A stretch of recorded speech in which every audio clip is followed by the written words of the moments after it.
कुछ वक्त के बाद ईशान यश को लिए उसके कैफे आ जाता है। घर ना जाता देख यश अपने चेहरे पर प्यारा सा पाउट बना कहता, मैं बहुत थक गया हूँ, घर चलो ना ईशान। उसकी मासूमियत भरी थकी हुई आंखों में नींद और सुकून पाने की एक सीधी सी चाह झलक रही थी। तो ईशान कार से उतरते हुए शांत लेकिन थोड़ा सा ठंडे लहजे में कहता, आर्यन आ रहा है मुझसे मिलने, तुम्हें भी उससे मिलना है तो आ जाओ। ये सुनते ही यश के चेहरे पर चमक आ जाती है। वो झट से सीधा होकर उत्साह से कहता, हाँ हाँ मिलना है। अब ईशान के खास दोस्त से मिलने का मौका कौन छोड़ सकता था, तो वह भी जल्दी से कार का दरवाजा खोलकर उतरता और अंदर जाने लगता। दूसरी तरफ साहिल अमन के साथ उस बच्ची के घर पहुंच जाता है जो अमन के घर के ठीक सामने था। आज उस छोटी सी प्यारी बच्ची श्रेया का जन्मदिन था। घर में रंग बिरंगे गुब्बारे, हंसी की आवाजें और केक की खुशबू हवा में घुली हुई थी। वो बच्ची अपने छोटे हाथों से मोमबत्तियां बुझाने ही वाली थी कि तभी दरवाजे से आता अमन दिखता है। उसे देखते ही वो नन्ही सी बच्ची खुशी से उछलते हुए भागती है और सीधे अमन की गोद में कूदकर उसे कसकर हक कर लेती है। वो पल बहुत प्यारा था। वही अमन भी नीचे झुककर उसे हक कर प्यार से जन्मदिन की बधाई देता और उसके गाल पर हल्के से किस करता है। वही पीछे खड़ा साहिल अपने चेहरे पर बड़ी सी मुस्कान लाने की कोशिश करता है, पर उसके अंदर कुछ जलता है। वो मन ही मन खुद से कहता, रिलैक्स साहिल, ये छोटी बच्ची है, इससे जलने की कोई जरूरत नहीं है। वो खुद को समझा रहा था, पर उसका दिल फिर भी बेचैन था। शायद उसे अच्छा नहीं लगा कि अमन किसी और को इतना ध्यान दे रहा है, चाहे वो बच्ची ही क्यों ना हो। इतना कहते हुए साहिल बच्ची के पास जाकर मुस्कुरा कर उसे गिफ्ट देता है और प्यार से विश करता है। वो बच्ची साहिल को हल्की सी नाराजी से, गुस्से वाली आंखों से देखती है, जैसे कोई अपने पसंदीदा खिलौने को किसी और के हाथ में नहीं देना चाहता। वो साहिल के हाथ से गिफ्ट लेती है, लेकिन फिर तुरंत वापस अमन को हक कर थैंक यू कहती है और उसका हाथ पकड़कर अपने साथ अंदर खींच ले जाती है। ये देखकर साहिल के चेहरे की मुस्कान गायब हो जाती है। उसकी आंखों में हल्की जलन सी तैर जाती है। उसका मन सोच में पड़ जाता है, हर कोई अमन की तरफ क्यों खींच जाता है, शायद मुझमें ही कुछ कमी है। वो जबरदस्ती खुद को संभालता है और गहरी सांस लेकर मुस्कुरा देता है। वही दूसरी तरफ कैफे आज वक्त से पहले ही पूरा खाली था। चारों तरफ हल्की कॉफी की खुशबू और खामोशी थी। ये देख यश खुद में ही बड़बड़ाता है, मेरे आने से पहले तो ये कभी अपनी कैफे खाली नहीं करवाता और आज आर्यन के लिए किया। तभी अचानक से कैफे का दरवाजा खुलता है। एक लंबा स्टाइलिश आदमी अंदर आता है, चेहरे पर मास्क था। अंदर आते ही उसने मास्क हटाया और सामने से नजर आया आर्यन। उसकी शार्प आंखें और मुस्कुराता चेहरा किसी को भी एक पल में मोहित कर सकता था। जैसे ही ईशान को देखता है, वो बच्चे की तरह उछलकर उसकी गोद में कूद जाता है और उसके गाल पर जोश से किस करता हुआ कहता है, बहुत मिस किया मैंने तुम्हें। वो पल देख यश का चेहरा तुरंत उतर जाता है। वही ईशान थोड़ा चिढ़कर उसे नीचे उतारता हुआ अपने गाल को पोंछते हुए कहता है, कितनी बार कहा है मुझे ये सब पसंद नहीं है। तो आर्यन शरारती मुस्कान के साथ कहता है, पर मुझे तो पसंद है। वो जानता था कि उसकी ये हरकत ईशान को तंग कर रही है, फिर भी वो मजे से करता रहा। उन दोनों को इस तरह पास देख यश का दिल कसक उठता है। उसकी आंखों में हल्की जलन थी, होठों पर बनावटी मुस्कान। वो बस वही खड़ा होकर उन दोनों को देखता रहा, जैसे किसी ने उसके सामने उसकी जगह छीन ली हो। तभी आर्यन की नजर यश पर पड़ती है। वो शैतानी मुस्कान के साथ यश के पास आता है और उसके गाल को हल्के से सेड्यूसिव अंदाज में छूते हुए कहता है, ये रसमलाई कौन है, बहुत क्यूट है। उसकी आवाज धीमी थी, पर इतनी आकर्षक कि यश का दिल एक पल के लिए तेज धड़क उठा। ईशान का चेहरा तुरंत बदल जाता है। वो झटके से आर्यन का हाथ हटाते हुए ठंडे स्वर में कहता है, ये मेरा है। उसकी आंखों में एक अधिकार झलक रहा था, जो बात उसके लहजे से कहीं ज्यादा कह गया। मेरा है। ये सुनते ही आर्यन के चेहरे पर एक क्रूर मुस्कान आ जाती है। वो धीरे से यश को पकड़कर उसे पास की चेयर पर बैठा देता है, खुद भी उसके बगल में बैठ जाता है और धीमे स्वर में मुस्कुराते हुए कहता है, तब तो मेरा भी आधा है। उसके चेहरे पर शरारत थी, पर निगाहों में कुछ और गहराई, जैसे वो जानबूझकर ईशान को जलाना चाहता हो। आर्यन को फ्लर्ट करता देख यश भी अब पीछे नहीं हटता। वो हल्के से हंसते हुए आर्यन का हाथ पकड़कर कहता, हमेशा तुम्हें फोन पर ही देखा था, पर सामने से तो तुम और भी ज्यादा हैंडसम दिखते हो। उसकी आंखों में चमक थी, शायद थोड़ी मासूमियत, थोड़ी बदले की शरारत। उन दोनों को इस तरह आपस में फ्लर्ट करता देख ईशान का सब्र टूट जाता है। वो दोनों के कान खींचते हुए झुंझला कर कहता है, तुम दोनों को मैं यहाँ एक दूसरे से फ्लर्ट करने के लिए नहीं बुलाया हूँ। ईशान की जलन देखकर दोनों जोर से हंस पड़ते हैं। वो हंसी पूरे कैफे में गूंजती है, माहौल फिर से हल्का हो जाता है। थोड़ी देर बाद ईशान सबके लिए कॉफी लेने किचन चला जाता है और वो दोनों बैठे आराम से बातें करने लगते हैं, हंसी मस्ती और हल्की चुहल के साथ। कुछ देर बाद ईशान तीनों के लिए कॉफी लेकर आता है और खुद भी उनके साथ बैठ जाता है।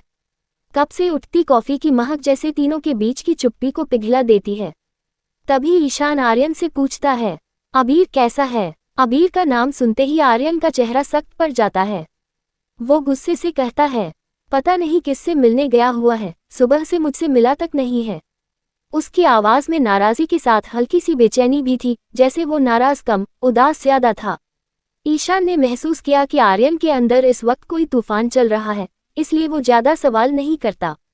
कुछ देर की बातें और खामोश कॉफी के घूंटों के बाद आर्यन धीरे से उठता है और चला जाता है। वही ईशान भी थोड़ी देर बाद यश की तरफ देख हल्की मुस्कान देता है। चलो अब घर चलते हैं। और फिर दोनों साथ में कैफे से निकल जाते हैं। पीछे सिर्फ कॉफी की महक और कुछ अनकही भावनाएं रह जाती हैं। दूसरी तरफ साहिल और अमन भी वहीं पर खड़े उसे केक काटते हुए देख रहे थे। पूरे घर में बच्चों की हंसी, गुब्बारों की खुशबू और केक की मिठास फैली हुई थी। श्रेया अपने छोटे छोटे हाथों से पहले अपने फैमिली को केक खिलाती है, फिर प्यार से अमन को भी खिलाती है और पूरे समय साहिल की तरफ देखती तक नहीं। साहिल का चेहरा हल्का उतर जाता है। वो वहीं खड़ा मुस्कुराने की कोशिश करता है, पर दिल में हल्की सी जलन उठती है। तभी उसकी मॉम श्रेया से कहती, साहिल को भी केक खिलाने। तो वो गुस्से में प्लेट में केक ले साहिल के हाथ में थमा देती है, बिना उसकी आंखों में देखे। साहिल के चेहरे पर मुस्कान बनी रही, पर भीतर का दर्द झलक गया। वो खुद से ही धीमे स्वर में कहता, लिटिल डेविल, मुझे ही मेरे अमन से अलग करने में तुली है। उसके लहजे में खींच थी, लेकिन प्यार भी झलक रहा था, जैसे वो मान भी गया था कि उस नन्ही बच्ची के आगे उसकी कोई नहीं चलती। उन दोनों को ऐसे देख अमन अपने मन में ही कहता, ये दोनों ऐसे सौतन की तरह क्यों लड़ रहे हैं। वो हल्के से मुस्कुराता है, पर अंदर से थोड़ा असहज भी महसूस करता है। उसे समझ नहीं आता कि अपने दोनों इतने खास लोगों के बीच कैसे बैलेंस बनाए। फिर श्रेया अमन को लिए अपने साथ साहिल से दूर ले जाती है। वो दोनों पास ही सोफे पर बैठकर कुछ बातें करने लगते हैं। अमन की मुस्कान और श्रेया की हंसी देखकर साहिल के सीने में एक अजीब सी खालीपन उतरने लगता है। वो चुपचाप अकेले सोफे पर बैठा उन्हें देखता रहता है। उसकी आंखों में जैसे कोई अधूरी तड़प झलक रही थी, जैसे किसी अपने को किसी और के साथ देखकर दर्द हो रहा हो। तभी साहिल खुद को सामान्य दिखाने की कोशिश में श्रेया की मॉम से कहता है, श्रेया के दोस्त नहीं आए हैं क्या? तो उसकी मॉम हल्की उदासी के साथ कहती है, श्रेया के दिल में छेद है और वो जल्दी बाहर नहीं निकलती है, तो इधर कोई श्रेया के साथ खेलना पसंद नहीं करते हैं। फिर थोड़ा मुस्कुराकर कहती हैं, वो बस अमन के साथ खेलना पसंद करती है और अमन के लिए काफी प्रोटेक्टिव भी है। उनके शब्दों ने जैसे साहिल के दिल में एक चुभन छोड़ी। वो कुछ पल चुप रहा और फिर उसके चेहरे पर हल्की समझ की मुस्कान आई। अब उसे समझ आया कि क्यों अमन के साथ उसे देख श्रेया को इतना गुस्सा आ रहा था। वो बच्ची अमन से सिर्फ प्यार नहीं करती थी, उसे खोने के डर में जीती थी। और शायद साहिल भी वही डर महसूस कर रहा था, अमन को किसी और से बांटने का डर। थोड़ी देर में दोनों सबको बाय कहते हुए निकल जाते हैं। बाहर आते ही हल्की ठंडी हवा उनके चेहरों से टकराती है और अमन सुकून से गहरी सांस लेता है। वो सारा शोर अब पीछे छूट चुका था, तो अमन भी साहिल को उसके घर चले जाने को कहता है। पर साहिल उस वक्त उसके बेहद करीब खड़ा, बच्चे की तरह झट से अमन से लिपट जाता है और प्यार से धीमे स्वर में कहता, बहुत रात हो गया है, तुम मुझे कैसे जाने को कह सकते हो। उसके शब्दों में मासूम जिद थी और आंखों में वो नरमी जो सिर्फ सच्चे लगाव में होती है। अमन हल्की हंसी दबाते हुए कहता, सिर्फ 9 ही तो बजे हैं। वो उसे धीरे से दूर करने लगता है, लेकिन साहिल उसे और कसकर जकड़ लेता है। उसकी पकड़ में एक तरह का अपनापन था। आज मैं तुम्हारे घर पर सोना चाहता हूँ। ये सुनते ही अमन के चेहरे की मुस्कान गायब हो जाती है। उसकी आंखों में डर और बेचैनी उतर आती है। वो हल्की से हकलाते हुए कहता है, नहीं, मेरे बाबा घर पर हैं, उन्हें घर पर शांति पसंद है, और अगर उन्हें हमारे बारे में पता चला तो। अमन के चेहरे का डर देख साहिल के चेहरे पर एक क्रूर लेकिन हल्की मुस्कान उभरती है। वो झुककर उसकी आंखों में देखते हुए कहता, डोंट वॉरी क्यूटी पाए, मैं तुम्हारे साथ कुछ ऐसा वैसा नहीं करूंगा। उसके स्वर में नरमी भी थी, और एक अजीब सी गहराई भी, जैसे वो अमन को डराना भी नहीं चाहता था और अपनी मौजूदगी जताना भी। इतना कहते हुए वो अमन का घर जाने लगता है। रात की ठंडी हवा उसके बालों से खेलती है और वो बिना कुछ कहे बस अमन को देख मुस्कुराता रहता है। दरवाजे को नॉक करता है, तभी सामने एक आदमी बाहर आता है। अमन के साथ साहिल को देख वो हल्की मुस्कान के साथ कहता है, अरे बाहर क्यों खड़े हो, अंदर आओ। तो दोनों फिर अंदर चले जाते हैं। घर के अंदर गर्माहट थी, सुकून था और एक भारी सा सन्नाटा भी। अमन कहता है, बाबा ये साहिल है और आज ये यहीं रुकेगा। साहिल ये नाम सुन उसके बाबा के आंखों में हल्का गुस्सा तैर जाता है, पर वो उसे छिपाते हुए बहुत सामान्य आवाज में मुस्कुरा कर कहते हैं, कोई बात नहीं, इसे अंदर अपने रूम में ले जाओ। उनका इतना नॉर्मल रिएक्शन देखकर साहिल को थोड़ा आश्चर्य होता है। वो हल्के से मुस्कुराकर कहता है, अमन तो बेकार ही डर रहा था कि आप क्या सोचेंगे। तो उसके बाबा अमन के कंधे पर हाथ रखकर बहुत नरमी से कहते हैं, बहुत प्यार करता है इसलिए सोचता है। कुछ देर तक सब बैठे बातें करते हैं। माहौल धीरे धीरे हल्का और सहज हो जाता है। फिर साहिल भी अमन के रूम की तरफ चला जाता है। कमरे में हल्की रोशनी थी, दीवारों पर कुछ पुरानी पेंटिंग्स टंगी थी और अमन की मुस्कान उस कमरे को और भी गर्म बना देती थी। दूसरी तरफ ईशान और यश भी घर पहुंच चुके थे। रात की शांति उनके बीच फैली थी। अपना कपड़ा चेंज कर यश बेड पर लेट जाता है, जबकि ईशान बेड पर ही बैठा लैपटॉप को अपने पैर के ऊपर रखकर कुछ काम कर रहा था। लैपटॉप की स्क्रीन की हल्की नीली रोशनी ईशान के चेहरे को चमका रही थी। उसे ध्यान से काम करता देख यश उसकी तरफ देखता है, थोड़ा रूठा हुआ, थोड़ा प्यार भरा। वो धीरे से लैपटॉप को उसके पैर से हटाकर खुद अपने सिर को उसके गोद में रख लेता है और मासूमियत से कहता, मुझे नींद नहीं आ रही, तुम थोड़ी देर मुझे प्यार करो ना। उसकी आवाज में एक प्यारी सी मिठास थी जो ईशान के दिल को छू गई। उसके हरकत को देख ईशान हल्की मुस्कान देता है और लैपटॉप को उसी के ऊपर रख देता है। फिर कहता है, मेल करना है किसी को और ये अभी ही करना जरूरी है बेबी बॉय, तुम सो जाओ, मुझे थोड़ा टाइम लगेगा। उसका लहजा भले सख्त था लेकिन उसमें प्यार छिपा था। ठीक है, इतना कहते हुए यश उसकी गोद से उठकर तकिए पर सिर रख लेट जाता है। अपना मुंह फेरकर जैसे नाराजगी जताता है, पर उसकी पलकों के नीचे नींद की परतें उतरने लगती हैं। कुछ देर में ईशान का काम खत्म हो जाता है। वो लैपटॉप बंद करता है और उसकी नज़र यश के सोते चेहरे पर टिक जाती है। यश के बाल चेहरे पर गिरे थे और उसके होंठों पर मासूम सी मुस्कान थी। ईशान मुस्कुराते हुए उसे खींचकर अपनी ओर कर लेता है। उसकी उंगलियां यश के गाल को छूती हैं। वो झुककर उसके होंठों को कुछ देर तक बहुत प्यार से चूमता है, धीरे, जैसे नींद में खोए सपने को महसूस कर रहा हो। फिर उसके कानों में फुसफुसाते हुए कहता है, सॉरी बेबी बॉय, पर जो काम कर रहा हूँ वो सब तुम्हारे लिए ही कर रहा हूँ। उसके लहजे में सच्चा प्यार, माफी और देखभाल तीनों झलकते हैं। इतना कहकर वो यश को अपने और भी करीब कर लेता है। उसकी सांसें यश की गर्दन से टकराती हैं और दोनों की धड़कनें एक लय में ढल जाती हैं। और फिर वह अपनी आंखें बंद कर लेता है, जहां अब सुकून, अपनापन और अधूरी नींद दोनों साथ में थे। दूसरी तरफ साहिल अमन के रूम को गौर से देखने लगता। बेचारे का रूम भी बहुत छोटा सा था, सिर्फ एक छोटा सा बेड और एक छोटा सा कबर्ड रखने तक की ही जगह थी। दीवारों पर हल्की सी पुरानी पेंट की गंध थी और एक कोने में छोटा सा बल्ब मंद रोशनी में टिमटिमा रहा था। साहिल के चेहरे पर एक अजीब सी मुस्कान थी, जैसे वो हर छोटी चीज को ध्यान से देख रहा हो, जैसे अमन की सादगी उसे किसी जादू की तरह बांध रही हो। वही अमन उसके लिए बेड पर ही एक मोटा सा गद्दा बिछा रहा था और खुद के लिए नीचे जमीन पर चादर बिछाने लगा। उसकी मासूमियत झलक रही थी, उसकी हर हरकत में एक झिझक, एक डर और साथ ही साहिल के लिए कुछ अनकहे भाव छिपे थे। लेकिन ये सब देख साहिल के अंदर कुछ और ही चल रहा था। अचानक वह दरवाजे को धीरे से लॉक कर देता है। अमन घबराकर उसकी तरफ देखता है, साहिल तुम दरवाजा क्यों बंद कर रहे हो? पर जवाब देने की बजाय साहिल उसका हाथ पकड़ता है और एक झटके से उसे बेड पर धकेल देता है। फिर खुद अपना शर्ट खोलकर उसके ऊपर झुक जाता है। अमन के होठों से सहमी सी आवाज निकलती है, क्या कर रहे हो? बाबा को पता चला तो वो मेरी जान ले लेंगे। उसकी आंखों में डर झलक रहा था, पर साथ ही दिल की गहराई में कहीं कुछ धड़क रहा था। साहिल उसके बातों को सुनता है और बेहद धीमी पर ठहराव भरी आवाज में कहता है, कोई तुम्हें छूकर तो दिखाए अमन, मैं किसी को तुम्हारे पास आने भी नहीं दूंगा। इतना कहते हुए वह उसके होठों के करीब झुकता है और धीरे धीरे अपने होठों से उसके होठों को भर लेता है, जैसे वो उसे सिर्फ अपने सांसों में समा लेना चाहता हो। अमन की धड़कनें तेज हो जाती हैं, वह हल्के से उसे दूर करता है। आवाज बाहर जाएगा तो बाबा सुन लेंगे साहिल। पर साहिल को किसी बात से फर्क नहीं पड़ रहा था। वह उसकी बातों को नजरअंदाज कर देता है और उसके टी शर्ट के अंदर अपना हाथ डालकर उसकी गर्दन पर अपने होठों को रख देता है। एक हल्की सिहरन अमन के शरीर में दौड़ जाती है। कुछ वक्त के लिए तो अमन खुद को रोक नहीं पाता। वह साहिल की बाहों में खो जाता है, उसकी सांसों में खुद को महसूस करता है। पर अगले ही पल उसके दिमाग में अपने बाबा की शक्ल घूम जाती है। वह घबराकर उसे दूर धकेलता है और मुश्किल से खड़ा होता है। साहिल उसका हाथ पकड़ लेता है, उसकी आंखों में गहरी नजर डालते हुए सेडिक्टिव आवाज में कहता है, आज मैं पूरी तरह तुम्हें अपना बनाना चाहता हूँ अमन, मुझसे दूर मत जाओ।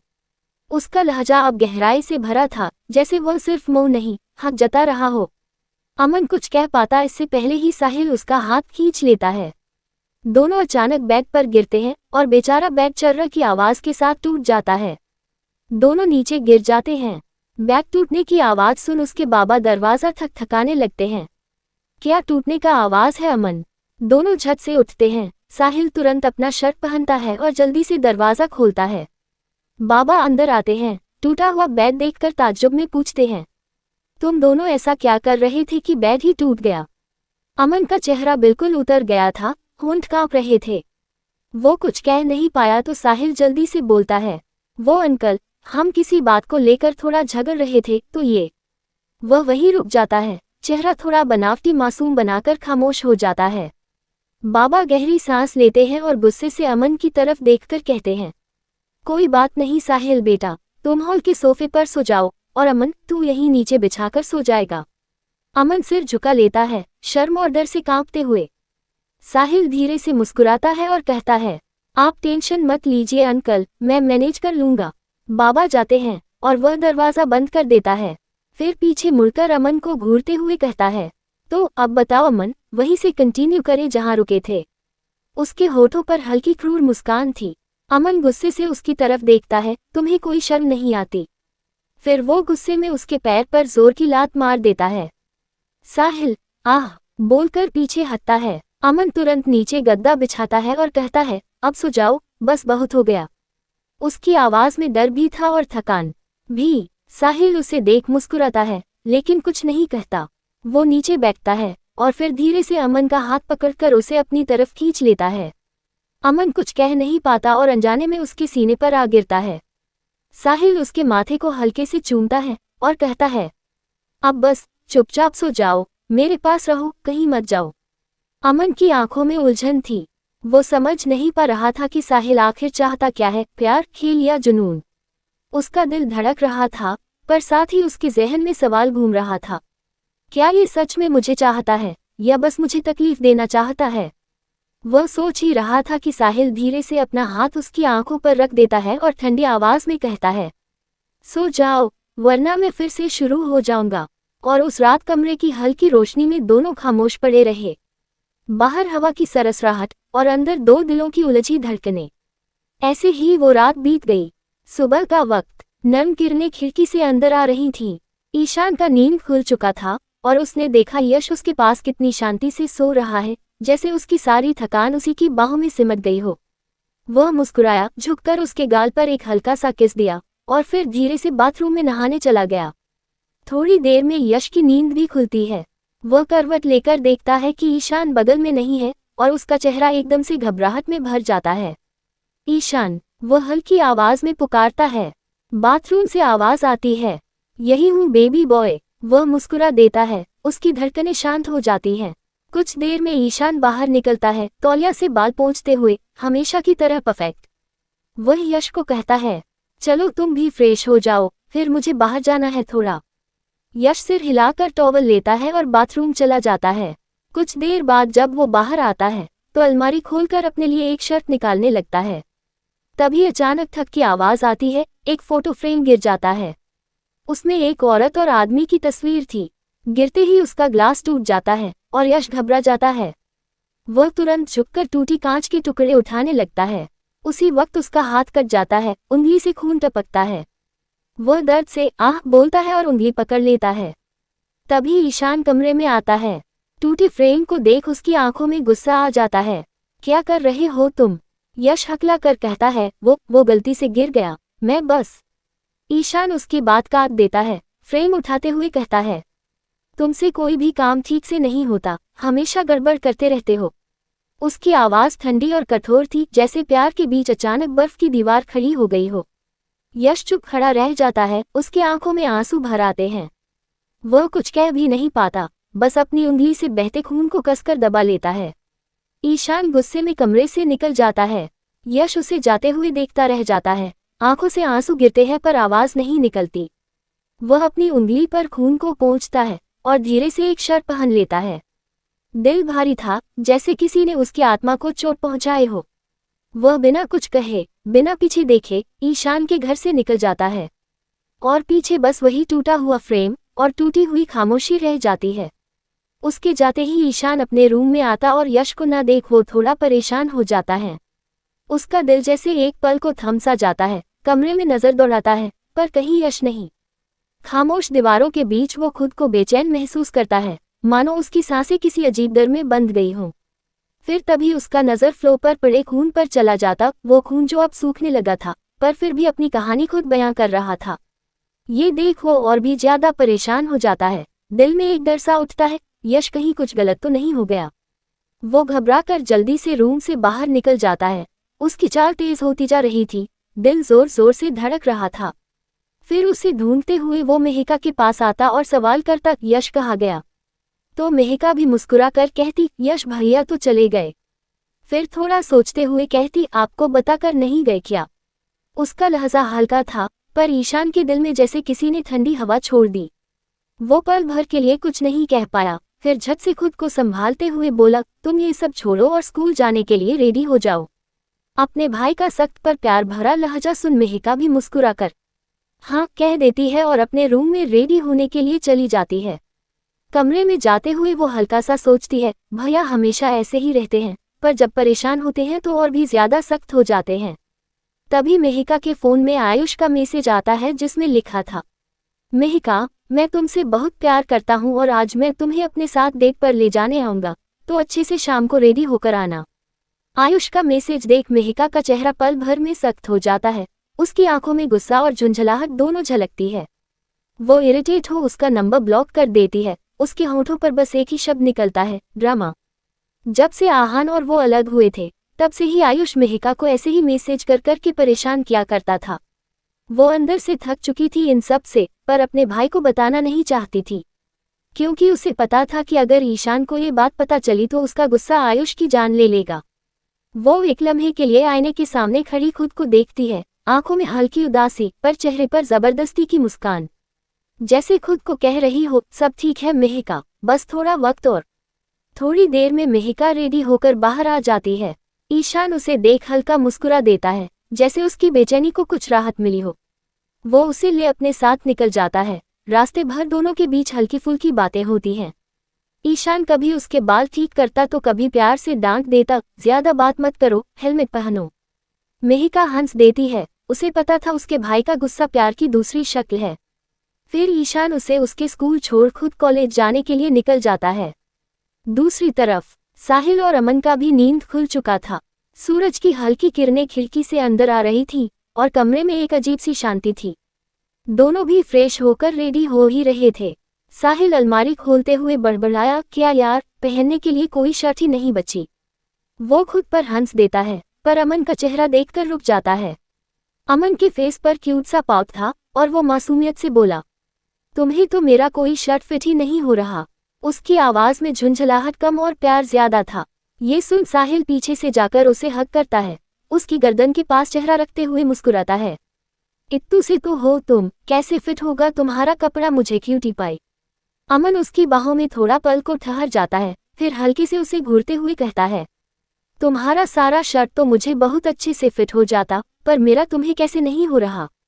फिर खुद ही सोचते हुए धीरे से मुस्कुरा कर कहता है, मतलब तुम मेरे लिए ढेर सारे कपड़े खरीद कर रखे हो। उसका बात सुन साहिल की आंखों में चमक सी आ जाती है। वो उसके गर्दन पर होठ सटा प्यार से चूमते हुए कहता है, अब तुम्हारे साथ हर रात बिताना है तो तुम्हारी जरूरत का सामान तो रखना होगा ना। उसकी आवाज में शरारत और प्यार दोनों का नशा था। वही अमन अपनी आंखों को रोल कर कहता है, मेरे हर कपड़े का साइज इतने अच्छे से कैसे जान लेते हो। साहिल मुस्कुराते हुए उसके कमर पर हाथ रख गोल घुमाते हुए सेडेक्टिव आवाज में बोला, ऐसे क्यूटी पाए, और उसके टी शर्ट के अंदर हाथ घुसा कहते हुए फुसफुसाया, मैं तो तुम्हारे अंडरवियर का साइज भी बता सकता हूँ। ये सुनते ही अमन के गाल लाल हो गए। वो झट से उसे अपनी कुहनी से पेट पर कसके मारते हुए चिढ़े आवाज में बोला, बेशरम इंसान, और रूम से बाहर चला जाता है। साहिल हंसते हुए अपना पेट पकड़ता है, आह, ये छोटू तो एक दिन जान ले लेगा मेरी। थोड़ी देर बाद साहिल भी खुद को रेडी कर बाहर आ जाता है। बाहर उसके बाबा पहले से ही खड़े थे। वो उन्हें देखकर प्यार से बोला, आप फिक्र मत कीजिए अंकल, मेरे कुछ आदमी अभी यहाँ आएंगे और अमन के रूम के बैग ठीक कर देंगे। वही उसके बाबा मना करने ही वाले थे कि तभी सामने से साहिल का बुलाया हुआ आदमी पहुंच जाता है। फिर साहिल उन्हें कहता है, बैग को बना दो और इसे घर तक पहुंचा देना। वो लोग भी हाँ कहते हुए उसके बैग को अपने साथ ले जाते हैं। अमन ये सब दूर से देख रहा था। उसके दिल में एक गर्माहट सी महसूस हुई। साहिल की केयर, उसका ध्यान, सब कुछ उसे अनकहा एहसास दे रहा था। वो मुस्कुरा देता है और बिना कुछ कहे बस उसकी तरफ एक नज़र डालता है।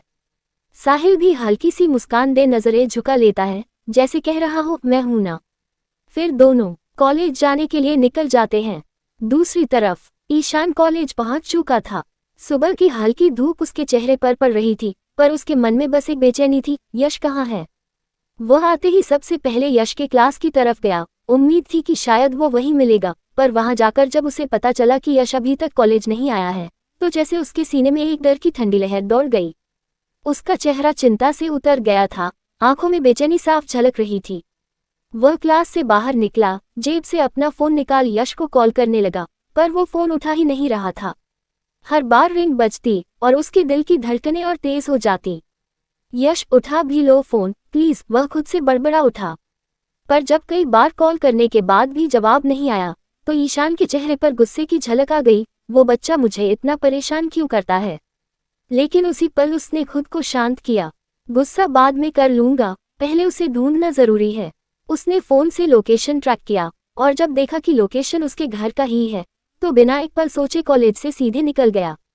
घर के दरवाजे के पास पहुंचते ही ईशान के कदम थोड़े रुक गए। वो सोचने लगा, क्या कहूंगा उसके घर वालों से। ऐसे अचानक आ गया हूँ, पहली बार तो इस तरह आया हूँ जब यश घर पर नहीं है। उसने गहरी सांस ली, खुद को संभाला और अंदर गया। अंदर उसे यश के डैड राजवीर मिल गए। राजवीर को देखकर उसने हल्की सी झिझक के साथ कहा, सॉरी इतनी सुबह सुबह आने के लिए, लेकिन मैं यश से मिलने आया हूँ। राजवीर ने मुस्कुरा कर कहा, यश तो थोड़ी देर पहले ही निकल गया था। ये सुनते ही ईशान के चेहरे का रंग उतर गया, लेकिन उसने खुद को सामान्य दिखाते हुए कहा, ठीक है अंकल, मैं फिर बाद में आता हूँ। वो वहां से निकल गया, पर अंदर से उसका मन बेचैन हो उठा था। उसने यश को हर जगह ढूंढा जहां वो जा सकता था, कॉलेज के पास की सड़कें, पार्क, पुराना कैफे, पर कहीं भी यश नहीं था। लास्ट लोकेशन ट्रैक करने की कोशिश की, पर अब फोन बंद बता रहा था, जिससे लोकेशन ट्रैक नहीं हो पा रहा था। वह बार बार नायरा को भी कॉल करता, नायरा, यश आया क्या, पर हर बार वही जवाब नहीं। उसकी बेचैनी अब डर में बदल रही थी। वो खुद ही कार ड्राइव कर रहा था, स्टीयरिंग पर उसकी उंगलियां कांप रही थी। उसे अचानक याद आया, यश की कार, अगर वो कहीं गया है तो कार जरूर साथ होगी। उसने तुरंत अपने दोस्त युवराज को कॉल किया, जो मुंबई का आईपीएस ऑफिसर था। इंस्पेक्टर युवराज नाम सुनते ही सबके चेहरों का रंग उड़ जाता था। स्मार्ट, चार्मिंग और बेस्ट शूटर, एक नज़र में सबकी सच्चाई पकड़ लेने वाला।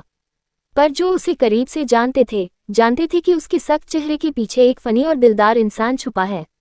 वह अपने बड़े से केबिन में बैठा कुछ फाइल्स देख रहा था, तभी उसके फोन पर ईशान का नाम चमका।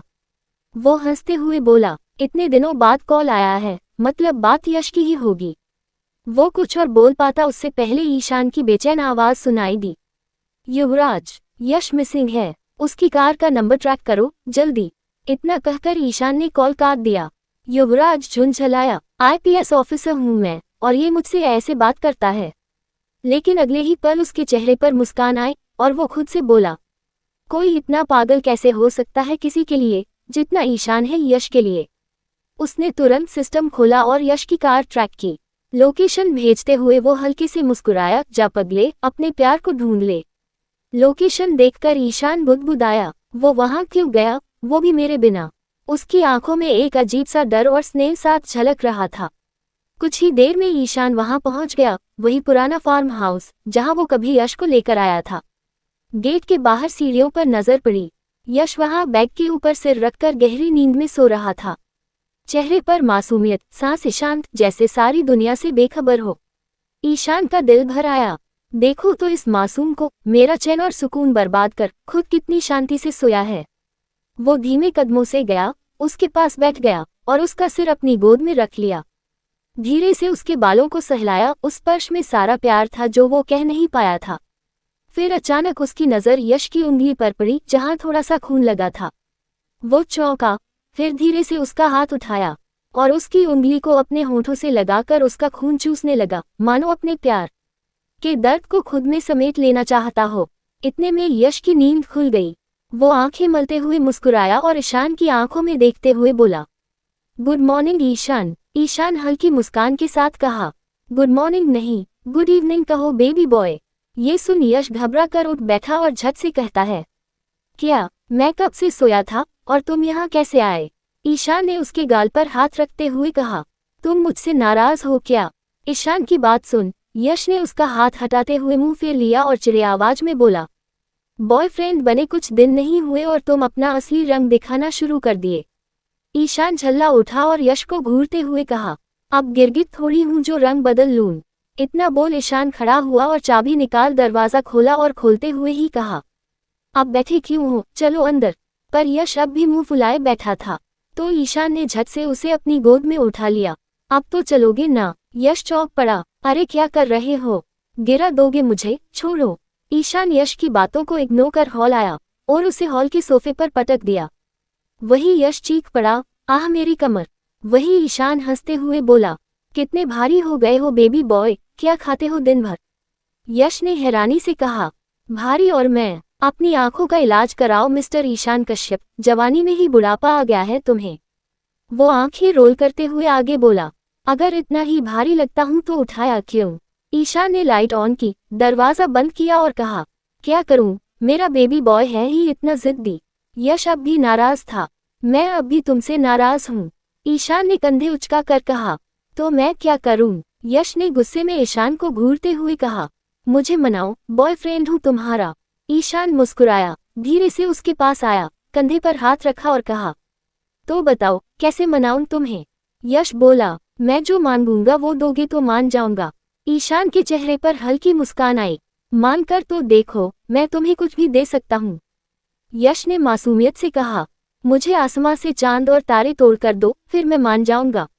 ईशान हैरान रह गया, भगवान थोड़ी हूं जो पूरा आसमां तुम्हारे नाम कर दूं। यश ने मुंह फुलाया, तो भूल जाओ मुझे, और वो ऊपर रूम की तरफ चला गया। ईशान मुस्कुराया, अब इसे मैं चांद तारे कहाँ से ला दूं? उसकी मुस्कान में प्यार और बेबसी दोनों थे। दूसरी तरफ मेहिका अपनी कोचिंग से बाहर निकली थी। शाम की हवा में उसके बाल उड़ रहे थे। वो थोड़ी थकी हुई पर सुकून में थी, तभी सामने से आयुष आ गया। वो उसके रास्ते में आकर बोला, तो तुम मेरे साथ कहाँ चलोगी? मेहिका ने ठंडे लहजे में कहा, कहीं भी नहीं, और साइड होकर आगे बढ़ गई। तभी एक काले रंग की कार उसके सामने आकर रुकी।